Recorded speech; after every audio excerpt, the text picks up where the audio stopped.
Hi, welcome to My Mom Thinks I'm Cool. Today I'm going to be sharing the films that I watched in March, but I'm just focusing on the films that I enjoyed and like to share, because with so much content being created, why not just focus on what you like?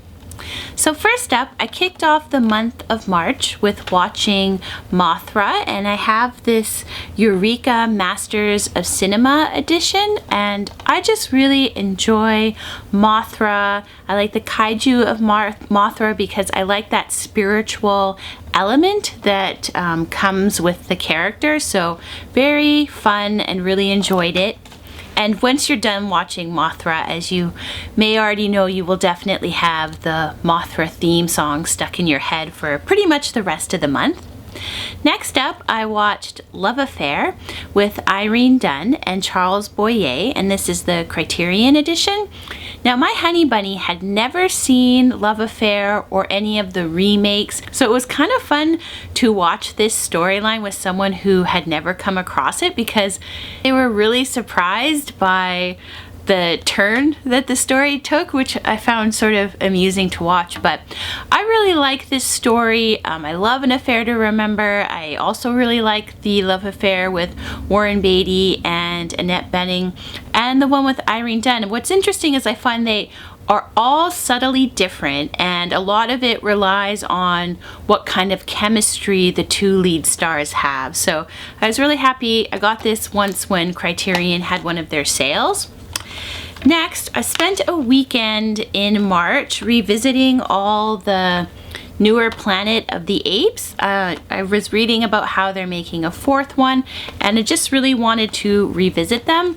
I saw them all in the theater originally, and that's the only time I had seen them, and I found the Blu-rays used, so I sat down and watched them all back to back, and watching them all back to back really highlighted how much thought was put into the trilogy's story arc and character development for Caesar the Ape. And I really enjoyed how they took Caesar's character and really turned him into like a biblical type prophet, and I think that the storytelling is really amazing in all three films, and it was nice to watch them all in order.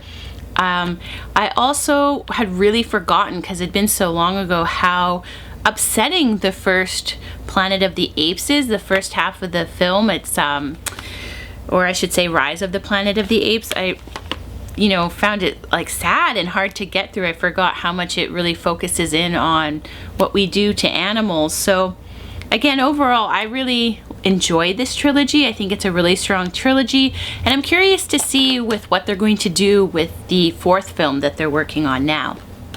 Next, I watched the film Millie, which was in this set called RKO Classic Romances that has 5 films in total within it. Millie is the first film, and I'd never seen it. I've never seen any of them. This is a Kino Lorber disc I got. I think they were having a sale for Valentine's Day for romances, and this one was listed, and I just thought it sounded really wonderful.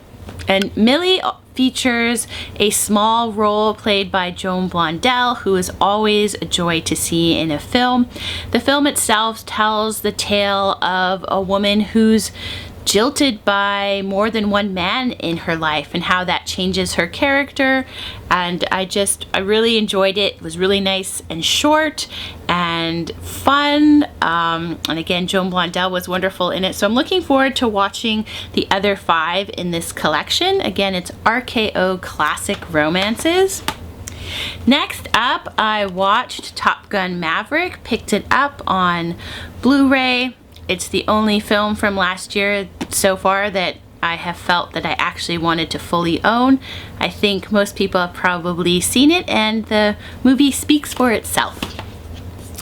Also during March, I've been going through the Indicator Columbia Noir box set number 3, and during this month I watched the film City of Fear, which stars Vince Edwards, and I actually kind of found it to be like a really early version of an episode of 24, because we have a character who's broken out of prison and they have this metal canister that they're carrying with them. they believe the canister has heroin in it and they're going to sell it for a huge profit. What they do not know is it actually contains radioactive material. If it's opened, it could devastate LA because of course the character is going to LA and the investigators have to rush against the clock to try and find this escaped convict and the canister before it's opened. So I did enjoy it, and I like Vince Edwards, and yeah, again, it sort of reminded me of an episode of 24, minus any Jack Bauer. And I also watched the film Convicted that has Glenn Ford and Broderick Crawford in it. This film is really the story of a man played by Glenn Ford who just kind of ends with the fuzzy end of the lollipop in life, just really bad luck, and he ends up in jail. Broderick Crawford plays a DA who even he believes the guy has had just really bad luck and doesn't want to see him go to prison, but there's nothing he can do. Glenn Ford ends up in prison, and then years later, Broderick Crawford's character is then the warden of the prison. I enjoy those films where you have a character who just at heart is a really good man and trying to stay a good man. Overall, the film does have a message of looking at what the prison system does to the inmates who are there, if it really gives them a chance to live a life outside of it. So I enjoyed it. I really like Glenn Ford, so another fun addition to watch from the Indicators Columbia #3 box set. And next I watched the Along with Ghosts in the Yokai Monsters collection from Arrow, and I have loved all 3 of the classic yokai monster films that are included in this box set. I have yet to watch The Great Yokai War, which I think is a bit of a remake of Spook Warfare, but I'm so happy I got this box set when it was on sale, and I just have been enjoying it so much. I love the practical special effects and the works on the masks and the costumes, and just really delightful. So happy I got that. And lastly, rewatched How to Marry a Millionaire with Marilyn Monroe, Betty Grable, and Lauren Bacall. This is just like a fun, breezy film. I really enjoy it for the costumes in it because there's a lot of beautiful costumes. And the story is of 3 women who are basically turning to be gold diggers to try and find a breezy ticket in life.